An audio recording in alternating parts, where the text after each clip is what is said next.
Seu nome? Isabel. Pediria seu nome todo, princesa. Isabel Cristina Leopoldina Augusta Micaela Gabriela Rafaela Gonzaga de Bragança. Onde a senhora princesa nasceu? No Paço do Imperador, em São Cristóvão, Rio de Janeiro. Em que data e, se possível, em que hora? No dia 29 de julho de 1846. Eram 6h25 da manhã. Quem eram seus pais, Alteza? Dom Pedro II e Dona Teresa Cristina. Quem foram seus irmãos? Dom Afonso, mais velho do que eu, morto ainda criança. Dom Pedro, também morto. E Dona Leopoldina, que morreu quando tinha 24 anos. Quantos anos tinha a princesa quando prestou juramento e se tornou, assim, herdeira do trono do Brasil? Eu tinha 15 anos incompletos. Quando a princesa foi batizada? A 15 de novembro de 1846. Quando caiu a monarquia? 15 de novembro de 1889. Quando a princesa morreu? A 15 de novembro de 1921. Uma ilustre senhora influiu muito para que a princesa se tornasse mais descontraída e modernizasse um pouco mais a sua maneira de vestir. Quem era essa senhora? Dona Luísa Margarida Portugal de Barros, a Condessa de Barral, mulher culta, elegante e fina. Pertencer à corte de Luís Filipe da França. A propósito, houve mesmo um romance entre a Condessa de Barral e seu augusto pai, Dom Pedro II? Pobre do meu pai. Amante da Barral, amante de Madame Dazy, amante de Anne Baligan. Só porque era atencioso com essas senhoras e lhes escrevia cartas. Meu pai foi um padrão de moral e jamais prevaricou. A história aí está, senhor. Passeando na rua do Vidor com a Condessa de Barral, a princesa ficou encantada com uma novidade exposta na vitrine de certa loja. Que era, hein? Um relógio que se chamava Relógio Despertador. A princesa, naturalmente, comprou o relógio, não é mesmo? Com uma dotação anual de 106 contos de réis. Não, senhor. Minha mesada era curta e no momento eu nem tinha dinheiro. Escrevi a papai de Petrópolis e ele depois me deu o presente. A princesa e sua irmã Leopoldina trocaram mesmo de maridos? Trocaram? Vamos explicar, senhor. Pois não. Augusto, Duque de Saxe, e Gaston de Orleans, Conde de, ambos netos de Luís Filipe, vieram ao Brasil para casar. O primeiro comigo, o segundo com minha irmã. Acontece que as afinidades estavam erradas e logo concluímos que os nossos sentimentos levavam à união de Augusto com minha irmã e de Gaston comigo. E assim foi feito para a nossa felicidade. Num baile, a princesa dançou com um negro que acabara de ter seu convite à dança recusado por uma dama loura. Que negro era esse, Alteza Imperial? O engenheiro André Rebouças, o ideólogo da abolição. Dancei com ele para desagravá-lo da humilhação.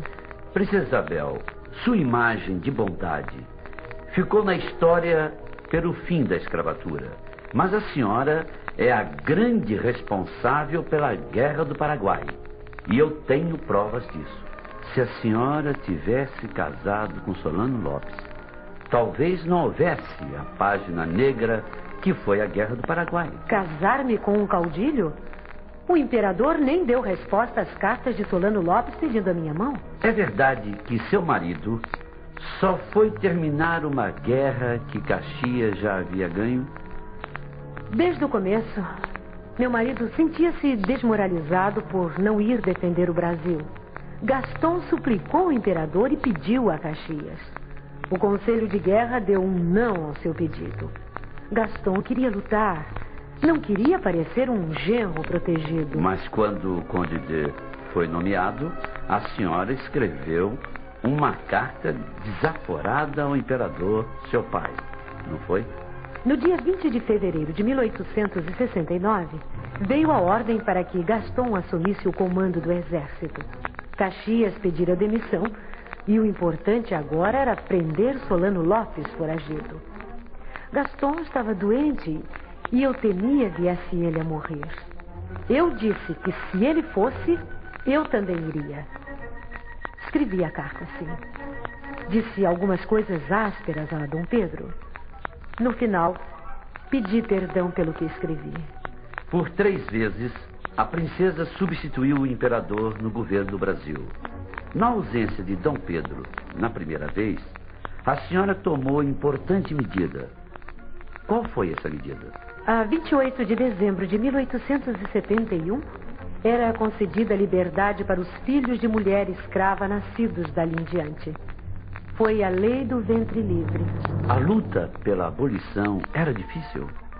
O ventre livre foi uma batalha terrível. É verdade que o grande José de Alencar atuava contra? Sim, é verdade. Alencar negava ali o romancista que pintava os negros escravos com tanta sensibilidade e simpatia. A princesa foi sempre a favor do fim do cativeiro? Desde menina eu abominava a escravidão.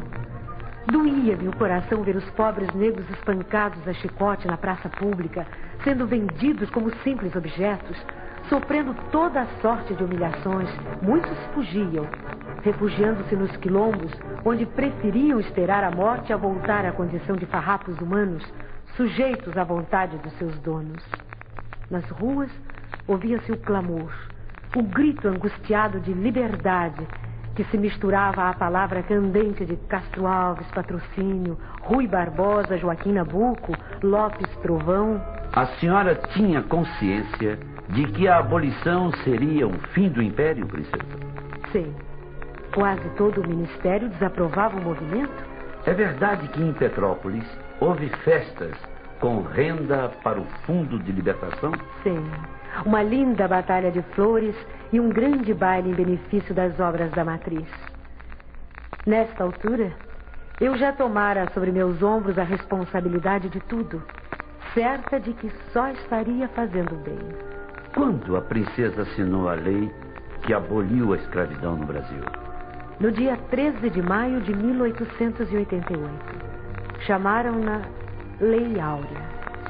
Foi no pasto da cidade, invadido pelas autoridades e o povo que chorava de alegria. Por favor, qual o número da lei, princesa? A lei tomou o número 3023. A princesa ganhou do povo uma caneta de ouro para assinar a lei. Não foi mesmo? Em que pensou a senhora naquele exato momento? Pensei no imperador, meu pai, gravemente doente e longe de sua pátria. Agradeci a Deus ter me concedido aquela graça. Depois, pensei que com a minha simples assinatura numa folha de papel, eu estava cortando as correntes de ferro que mantinham presos os nossos irmãos. Nas alegrias do povo, depois da lei assinada, o barão de Cotegipe fez ironia comigo, dizendo: redimestes uma raça, senhora, mas perdestes um trono. E que respondeu a princesa? Todos os tronos do mundo juntos não valem a liberdade de mais de 1 milhão de brasileiros.